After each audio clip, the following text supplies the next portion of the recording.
Ladies and gentlemen, come gather round, come gather round, come gather around. Today, we're making a stand for a tool. Like you, Mr. Wellwood? No. I've been in your class. Still no. This tool right here. And if you can make a stand for this tool, you can make a stand for any tool. Let's go. So this beaut is a Planishing Hammer. The point of this video, oh, my nuts are on the floor. So the point of this video is not the Planishing Hammer, it's the stand. And one of my local tool companies had a screaming deal on the Planishing Hammer, and while my first thought was, well, my neighbors are going to love me, my second thought is, I got to get me one of those, which I did, and it was a screaming deal. And I learned I need some more practice on this before I start doing anything seriously. But the other thing is, it didn't come with a stand, which is probably why it was so screaming cheap. So we need to figure out what size wrench this is, and we'll make a stand. So the first thing you should always do is get onto Google and see what's available. I'm sure somebody out there will have an idea of what it is you want to look for. Might as well mooch that. And lo and behold, image search on Google and start scrolling through. There's enough variety that you're pretty confident just about anything will work. So this should give you some ideas. You don't necessarily need a set of plans. You can wing this. It's a tool stand. Then you dig through your pile of metal and find something that will work for you. In this case, I have a variety of sections of 2x2 square tubing, a couple pieces of angle iron that I cut up from some tool stand that I made years ago that I no longer have. I'm grinding off some welded piece of metal that was part of this stand. This piece was probably from fitness equipment that someone was throwing out, and I kept it to keep all this scrap metal because stuff gets useful. If you work with metal, somebody's going to go, hey, I've got these pieces of scrap, you want them? And your answer needs to be yes. It doesn't matter what it is. You put it somewhere, you'll keep it, you'll use it for something. So magnetic squares, or whatever these are called, really good for really good for holding things together. I do find a strong enough magnet does affect the arc. So for tacking things together, that's pretty good. In my best opinion, I think I needed about a 10-inch setback on this particular tube. So I set it on a piece of pipe, also scrap that I had in my backyard, and marked with a Sharpie what the angle should be, cut it, and welded it. It doesn't have to be perfect. It's a tool stand. And my plans with this is 3 feet on this, because then regardless of how flat my floor may or may not be, this thing will always sit fine. So a couple pieces of that 2x2 angle, matching the angle to the leg on the bottom, just in case the floor is drunk. And then just a judicious eyeball to make sure it looks about right. I'll weld that one in.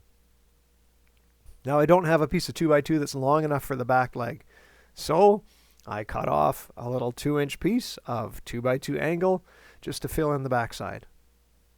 And might not have been a perfectly zeroed machine when I cut it, so we go off to the belt sander, tap it in with a hammer, weld it in, and go for it. Now I have something to stick this on. And again, Sharpie, winging the angles, cutting it. It works. Triangles are the most rigid, reinforcing kind of shape. I've seen some stands where it's just on a vertical post, but that can introduce a lot of wiggle or vibration. So a little bit of triangulation can really help just about anything you're doing. I have no idea where I got this tube from. It had ends welded closed at an angle, so it must have been something. Probably another one of those pieces of metal that people give you. I want to build a shed in my backyard just to hold all my offcuts of metal. Get it out of the shop. And then if you have a chance to set your welding into a comfortable position, like horizontal, do that. When I shortened the frame on my pickup truck, I picked the frame up with an engine crane so I could flip it up, rotate it, get it around in different angles, different directions to make every weld a comfortable weld. And here we are, welding it.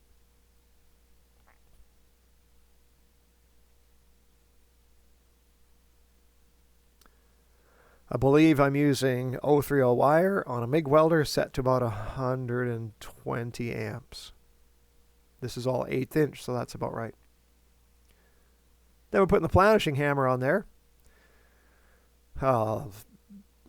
Big locking vice grips. The holes in the bottom of this are 7/16, so I used the hole to guide the drill, and I didn't need a pilot hole. The drill just went right through. Always buy good quality drill bits. Oh, because I'm using scrap metal, why not use scrap bolts? So just drill it all the way through there. Now, I know some of you guys are like, oh, you shouldn't be using gloves when you're using power tools. I always use gloves when using power tools. Never use gloves when using power tools. And then take off the sharp edges, because I know I'm going to catch my trousers on that thing and tear them. So I take the sharp edges off. I went off to get this piece of what I believe is conveyor belting. One of my neighbors had a garage sale, had a big roll of this stuff that was, by the end of the day, was like free. And I like free. So I can cut a strip off of that with my bandsaw, cut it into thirds, and then I clean off the bottom of the metal, and I'm going to use some, it's basically rubber cement. I think it is weather stripping adhesive. Really, it's just rubber cement. So you smear it all on there, let it set up for about 10 minutes while it dries, and stick it together, and it will be stuck together. The rubber pads make it sit kind of nice on the ground. So come along. Woohoo! I have a vehicle up on the hoist right now, so the lighting is not awesome, but you're going to get the picture. And then painting the bottom side while the glue is still setting up, using a scrap piece of tin just to, this is Rust-Oleum, I want to say granite gray or something. I usually like Tremclad, but I've kind of fallen in love with Rust-Oleum. This stuff dries quick, lays down nice. And then we paint the whole thing. I'll let the paint sit for a day. This thing dries pretty quick in about 30 minutes, but the longer I let it sit, the happier it's going to be. But there's my stand. So some tools come with stands, which is nice, but sometimes they don't. And when you buy your first welder, it's likely not going to come with a cart. So you're going to want to build yourself a welding cart with the welder that you bought, and that makes sense. And I'm not going to planish my own Planishing Hammer stand. That's cruel and unusual. But the thing you want to do is don't go and buy new metal for this. Just use scrap metal, whatever you have lying around. And if you work with metal, people are like, hey, you want this? I'm not using it, I found it, it's scrap. And you can use it for something. And there is no such thing as scrap. Everything can be used until it's metal shavings, and even then you can probably find some use for it. But nothing is scrap in a metal shop. We will use every last piece. Everything is valuable, even you. So this is made out of some 2x2 scrap tubing, and I probably have a use for it somewhere, but this is what it called for, and if I need more 2x2, I can probably get some. The back here is 1.5 inches, because that's what I had. I didn't have any more 2x2. A lot of tools like this bead roller I put on a post on a wheel, and it just leaves it reasonably solid. If it's a problem, I can always fill that with concrete to give it more mass, but these are, I can just roll them, just tip them over and roll them to some different part in the shop, and that's convenient because I can get it out of the way when I don't need it. These are also on posts on old wheels, so I can move them around. These pretty much just stay here. I don't move them, but I have options, and they stay pretty solid. Again, a bit of concrete would make them a bit more rigid. I haven't felt the need for that. See? There's no such thing as scrap. Everything gets saved and used for something. My vise on a post, that's the same thing. It's just on a big wheel, and I can put this wherever I want. That's super handy. Sometimes I put it on a piece of carpet to make it a little bit less noisy on the floor. Simple little roller stand that I made for my horizontal bandsaw and made a new height so I can hold bigger stuff on my CNC plasma table, but same kind of thing, it's just on a brake drum. They get too big, that's good heavy mass. 2 brake drums, 1.5 inches and 1.25 inches tubing with just a piece of metal bent in there, and these telescope, and I use these for holding exhaust pipes under a car when I'm doing exhaust work. Not a stand, but I have a free set of plans for the hydraulic press if you want to build your own. I did a video a while ago on building this finger brake. link somewhere, free plans if you want to make one for yourself. I don't have plans for the stand. I just looked at how high did I want it off the ground, how wide did it need it to be, how wide did I think I could get away with on the back. I need it to sit against a wall, and I just kind of made it, and it works. It does what I need it to do. Scrap metal.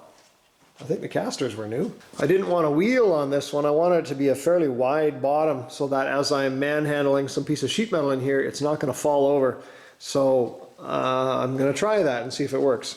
I did buy one of these for the school, and it's got a small piddly little stand, but this will probably work good. So that's my stand for the Planishing Hammer. Showed you a couple of the other simpler stands that I made. There's lots of options, lots of ways of doing things. There aren't any rules, just make it solid and stable so that it doesn't fall over and squish you. Leave a comment down below on a stand that you made for a tool that you have in your shop. As always, thanks for watching, take care, and we'll see you again.